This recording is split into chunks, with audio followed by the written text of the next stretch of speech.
अस्सलाम वालेकुम। SM news के साथ मैं हूं सैयद मुकद्दर रज़ा। एसएम न्यूज़ स्टूडियो में खुशामदीद। खबरों के सिलसिले को मज़ीद आगे बढ़ाते हुए खबर शामिल करते हैं। कसूर से डकैती मुज़ाहमत पर रेंजर्स एहलकार को कत्ल करने वाला इंतहाई ख़तरनाक डकैत गैंग का सुरगना साथी समेत गिरफ्तार कर लिया गया है। इसी हवाले से मज़ीद बात करते हैं अपने नुमाइंदे महज बशारत सद्दीकी से। जी बशारत, बताइएगा क्या तफसीलात हैं आपके पास? डीपीओ कसूर मोहम्मद सुहेब अशरफ की खुसूसी हदायत पर थाना था शेखम की कार्रवाई।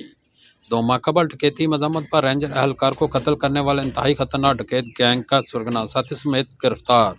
मुलजमान के कब्जे से लाखों रुपए की नकदी, मोबाइल फ़ोन और नाजायज असला बरामद। मुलजम समर और समरी ने अपने दीगर साथियों के हमरा गैंग तश्कील दे रखा था। मुलजमान मोटरसाइकिल पर सवार होकर शेखम, राजा जंग और कोट राधा किशन के इलाकों में वारदातें करते थे। मुलजमान इंतहाई खतरनाक हैं जो मुज़ाहमत पर फैर मारने से भी गरेज नहीं करते थे। मुलजमान ने दौरान तफ्तीश एक रेंजर एहलकार को कत्ल, 3 शहरियों को जख्मी समेत 18 संगीन वारदातों का इंकशाफ किया है। मुलजमान की गिरफ्तारी के लिए पुलिस की स्पेशल टीमें तश्कील दी गई थी। मुलजमान से मज़ीद तफ्तीश जारी है।